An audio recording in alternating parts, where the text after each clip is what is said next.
Assalamualaikum warahmatullahi wabarakatuh. Oke teman-teman semuanya, masih kembali lagi bersama saya tentunya. Dan kali ini saya mau bikin video reaction dari TikTok ya. Ini videonya tentang culture shock orang-orang yang pernah berkunjung atau pernah tinggal di Malaysia. Nah kemarin kan saya udah berkunjung ke Malaysia dan saya ceritakan juga pengalaman culture shock saya seperti apa. Nah kali ini mungkin ada yang sama dengan orang-orang ini atau pengalaman mereka yang baru buat saya. Ya udah langsung aja. Ini kita mulai ya. 1, 2, 3. Excuse me uncle. Ketika Apa berkunjung you wanna Malaysia. order? Oh, ini Saya order nasi kari 1 ya. orang Itu order ini. saja kah? Ada lagi? Minum? Minumnya es teh manis aja 1. Es teh manis. Iced Indonesia banget tea. ya, es teh manis. Es Es tea. iced tea. Oke, iced tea 1. Kejap ya. Kejap A ya. few moments later. Excuse me, you punya order chicken curry 1 and iced tea 1. Terima kasih. Sorry uncle, saya tadi pesan es teh manis kan? Es teh manis. Saya nggak pesan es teh susu. Ayo, inilah nama iced tea. Oh gitu ya. Oke, Oke, never mind. never mind. Thank you. Apa harusnya tadi aku pesan original tea ya? Original. Excuse me uncle. Apa you? Oke, jadi itu salah satu yang belum saya ceritakan juga teman-teman ya. Kemarin pas berhenti makan, kalau pas di Malaysia itu kan bersama rombongan makannya di kedai-kedai gitu ya. Nah, di sana udah diajarin tuh sama tour guide-nya. Nanti kalau pesen teh manis apa, pesen teh tarik apa nyebutnya. Nah, ini memang nih salah satunya ya. Untuk nyebut es teh manis itu harusnya TO Ice ya. TO Ice nah itu. Jadi sebutannya teh manis itu, kalau ice tea memang dikasihnya pasti teh tarik jadinya. Oke, lanjut ya. Ini yang ini dulu. Orang Jepang dulu. Jepang.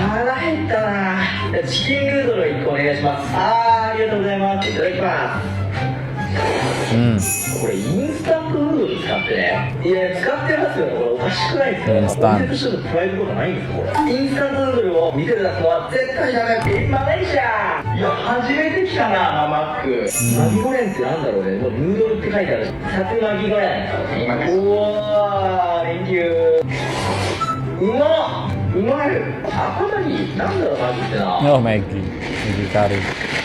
これインスタントヌードルだね。インマレーシアインスタントヌードルナイキボデ7歳開発されてるフォローミーカルチャーショックインマレー Oke. シアアーティシャン Jadi kalau dia fokusnya ke makanan ya, ke mie, karena orang Jepang memang sukanya mie gitu ya. Nah, kalau saya kemarin belum kuliner banyak, jadi tidak bisa berkomentar banyak ya kan. Ya udah langsung ini culture shock mahasiswa aja yang ketika kuliah di Malaysia. Ini ada beberapa part, kayaknya panjang-panjang. Kita coba yang part pertama dulu ya. Oi, pada 5 culture shock yang pernah gue alamin pas kuliah di Malaysia. Sebenarnya sih gue udah pernah bikin video ini ya di YouTube dan ya gue dirujak lah sama Ada negara YouTube-nya. kabupaten. Tapi nggak apa-apa, gue coba bikin lagi di sini. Nah, sebelum masuk videonya, gue cerita dulu nih, gue kuliahnya di Malaysia bagian mana. Gue itu kuliah di Kedah, tepatnya di University Utara Malaysia. University Jadi Utara dia itu Malaysia. posisinya dekat perbatasan Malaysia dan Thailand. Jadi gue kalau ke Thailand tuh cuma 10 menit lah. Oh, Yang dekat. pertama itu perkara alfabet. Jadi kan Indonesia itu alfabetnya alfabet Belanda, A, B, C, D, E. Kalau misalkan Malaysia itu alfabetnya Inggris, A, B, C, D, E, F, G. Jadi kita lumayan sering miskom di perkara alfabet nih, terutama kalau misalkan lagi ya misalnya dia kan di asrama gitu kan nongkrong main gitar, terus dia nanya, you main key apa gitu kan, terus ya udah gue bilang aja kunci E gitu kan, gue bilang kunci E, dia nangkepnya bahasa Inggris, bahasa tuh kalau Inggris, kunci A. Terus udah lah miskom gitu kan, gue bilang bang kunci E, hah kunci E, ini kunci E, jreng gitu kan. Terus gue tunjukin ini bang, maksudnya yang ini. Oh, kunci I gitu. Yang nomor 2, Ya. ini sih rahasia umum ya, terserah deh mereka mau ngaku apa enggak. Tapi adanya segregasi secara tidak langsung Segregasi. di antar murid. Maksudnya gimana tuh Bu? Maksudnya gini. Jadi pas gue masuk kelas nih, pertama kali banget gue kuliah. Masuk kelas, set gitu kan. Gue perhatiin nih tempat duduknya, karena kan gue bingung dong duduk di mana. Nah, gue perhatiin tempat duduknya, yang Melayu duduk sama Melayu, Tionghoa duduk sama Tionghoa, Yang India duduk sama India. gitu. Nah, terus gue orang Depok duduk di mana? Orang Itu Depok. tuh duduknya bener-bener berjarak gitu. Terus kan gue bingung gitu kan gue harus duduk di mana. Tapi ya udah. Akhirnya karena kepisah-pisah gitu, gue juga jadi bisa. Karena waktu itu gue ada sama temen gue orang Indonesia juga. Jadi kita berdua aja gitu misah gitu dari yang lainnya. Tapi di situ gue masih positive thinking. Mungkin ini karena baru kali ya hari pertama. Ya, Ntar ya, juga ya. lama-lama ngebaur. Kagak. Sampai gue semester 6 tiap kali gue masuk ruangan tuh pasti begitu kepisah-pisah Pak. Tapi kalau gue sebagai orang Indonesia sih kita ngebaur aja lah. Oh, iya. Mau Melayu, Tionghoa, Sampai terus apa semester India 6. atau apa anak-anak internasional student yang lain kita mah ngebaur aja. Mau kerja kelompok juga kita kagak milih-milih. Yang penting ya saling respect aja satu sama lain. Nomor 3. Ya. Nomor 3 ini adalah terlalu adil. Hah? Maksudnya gimana Bu? Terlalu Terlalu adil. adil. Jadi gini.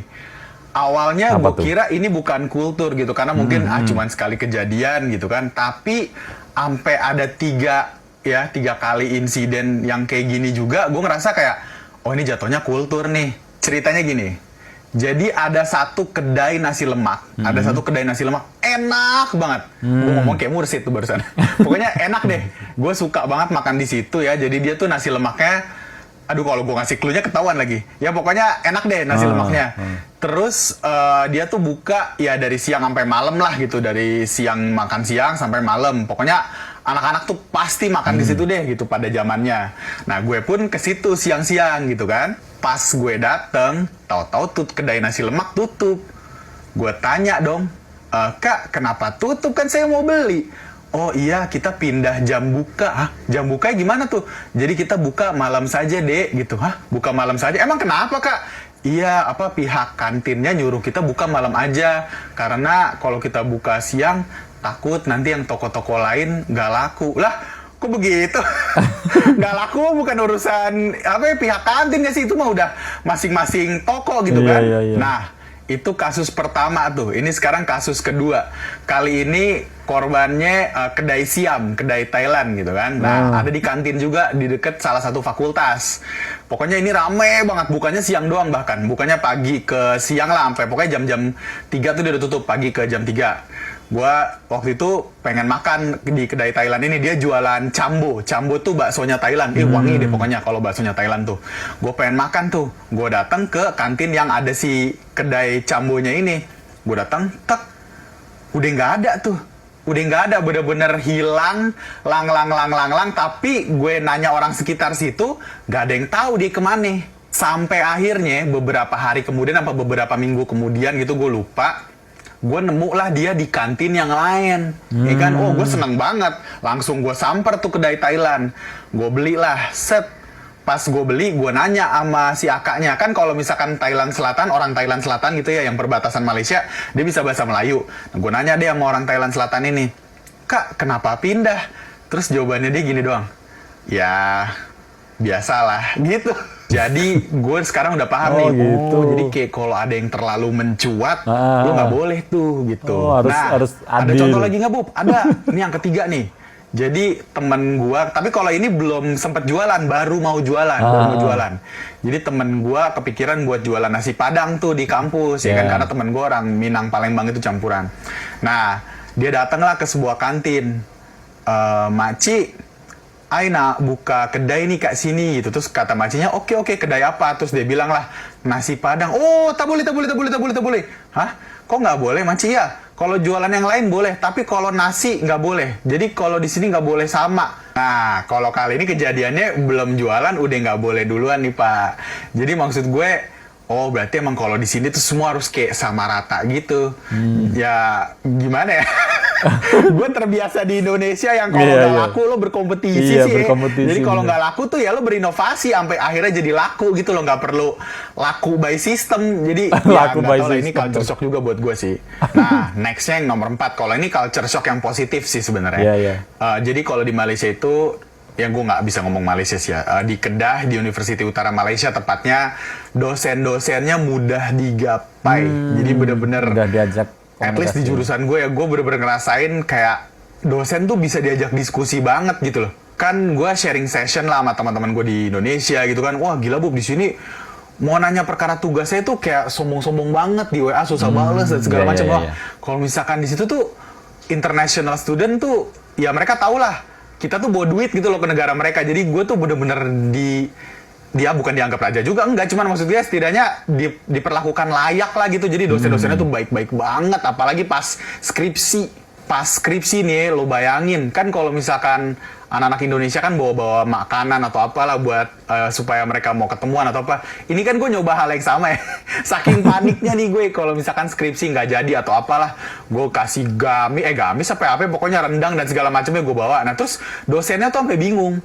Ini kamu kenapa sih ngasih barang ini? Oh iya, kalau di Indonesia kalau nggak ngasih barang gini susah mau ketemuannya. Terus akhirnya si dosen ini kayak, oh nggak usah kok, nggak perlu ngasih gini, tapi thank you ya udah ngasih gitu. Tapi jujur aja karena mereka baik, gue jadi sering jujur aja bawa oleh-oleh dari sini.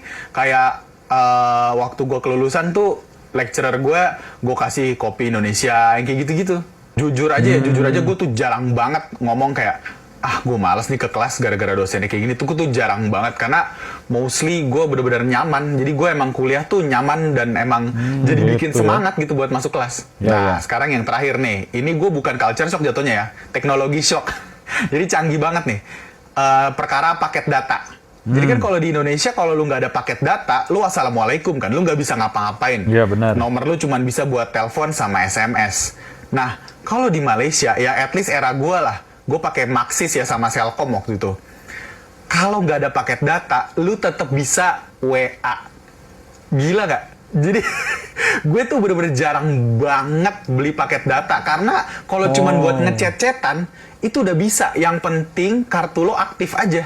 Jadi kalau misalkan beli paket data tuh fungsinya kalau misalkan lo mau main game, nonton YouTube, nah itu lo baru tuh beli paket data. Tapi kalau misalkan lo cuman chat-chatan, WA atau Line, itu tuh udah, ya lo tinggal aktif aja kartunya. Dan menurut gue itu ngebantu student banget sih. Ya gue berharap Telkomsel, XL, Indosat bisa lah ya di sini ngebantu para student di sini. Yang penting kartunya aktif aja. Bener. WA sama Line udah bisa dipakai gitu kan. Jadi nggak memberatkan para mahasiswa di sini. Nih, gue kasih bonus. Ini bukan culture shock, teknologi shock lagi. KTP-nya Malaysia itu mah udah lebih-lebih dari iKTP sih. KTP-nya Malaysia tuh udah lebih-lebih dari iKTP, bahkan KTP-nya Malaysia itu bisa dipakai buat ngambil duit, jadi nyambung ke bank.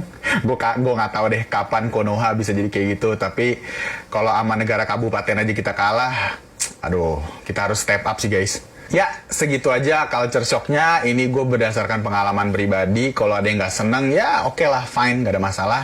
Komen aja di bawah kalau misalkan kalian mau nanya-nanya perkara seputar perkuliahan di Malaysia. Kalau misalkan yang lebih lengkap lagi, ada di YouTube. Pada 5K. Oke, teman-teman. Ini kita lihat komen-komennya ya. Seperti apa. Setuju bro, ada klan tersendiri, itu masalah dekat Malaysia sini. Oh iya, itu tadi ya, nanggepin yang berkelompok tadi, segregasi mahasiswa tadi. Nomor 2, betul, sebab zaman penjajah, tapi oke. Oh tuh kan, banyak yang mengomentari yang segregasi mahasiswa tadi. Bener berarti memang ya, jadi kayak yang Tionghoa sama Tionghoa, yang Melayu sama Melayu gitu kan. Tuh kan, banyak yang komentarin itu ya. Memang syarat-syarat untuk berniaga dalam food court dalam university tak boleh sama jenis jualan. Kalau jual air cuma air saja, kalau jual nasi nasi saja. Oh gitu. Tapi kalau di Indonesia ya bebas saja gitu. Bersaing memang kalau di Indonesia tuh, kompetisi ya, benar dibilang tadi ya. Tuh kan. Bener, banyak yang komentarin masalah perkauman tadi, bener-bener teman.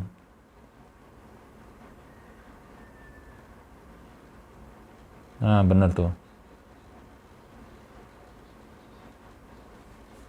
Betul, dosen sini baik-baik and senang nak jumpa, tapi pelajarnya yang tak nak jumpa dosen sebolehnya.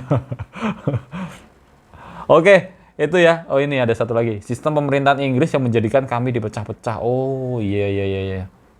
Oke, jadi itu beberapa komen yang menurut saya mendukung pernyataan dari Buba Depok ini ya. Nah, ini berarti pengalaman dia memang benar seperti itu gitu teman-teman ya. Jadi yang segregasi mahasiswa tadi, terus orang yang jualan tadi, terus apalagi tadi ya, banyak lah ya dosennya yang baik juga tadi. Jadi kalau di Indonesia memang banyak cerita-cerita kalau orang mau mahasiswanya lah ya, mahasiswanya mau ngurus skripsi atau ngurus tesis atau apalah itu, ketemu dosen itu susah memang, kadang harus bikin janji dulu beberapa hari sebelumnya gitu, dan banyak cerita-cerita seperti itu. Makanya mahasiswa di Indonesia kalau udah tugas akhir, udah semester akhir mau ngurus skripsi itu kayaknya beban banget gitu teman-teman. Dan ini terlihat kalau bebannya kayaknya dia seneng banget gitu loh, karena dosennya memang baik-baik itu tadi. Tadi ada yang komen dosennya memang baik-baik, tapi mahasiswanya yang malah susah ditemuin gitu kan. Ya udah, segitu aja. Ini videonya untuk culture shock mahasiswa ini ya, selama di Malaysia. Kayaknya masih ada part 2, part 3-nya, nanti kita bikin untuk video berikutnya. Ya udah, segitu aja teman-teman, ini baru semua info dari Buba ini. Terima kasih Buba Depok ya info-infonya. Kemarin saya juga kunjungan ke IIUM, saya kira sama ya, ini Universitas Utara Malaysia. Nah, kalau saya kan International Islamic University Malaysia itu. Saya kira tadi penyebutannya mirip-mirip gitu. Oke, kemarin saya hanya beberapa culture shock aja di kampusnya ya. Jadi karena memang kunjungan cuma sebentar, dan ini ditambah dari pengalamannya Buba, jadi benar-benar pengetahuan baru buat kita. Ya udah, segitu aja teman-teman. Nanti kita sambung untuk part 2, part 3-nya untuk video berikutnya. Dan saya akhiri. Wassalamualaikum warahmatullahi wabarakatuh.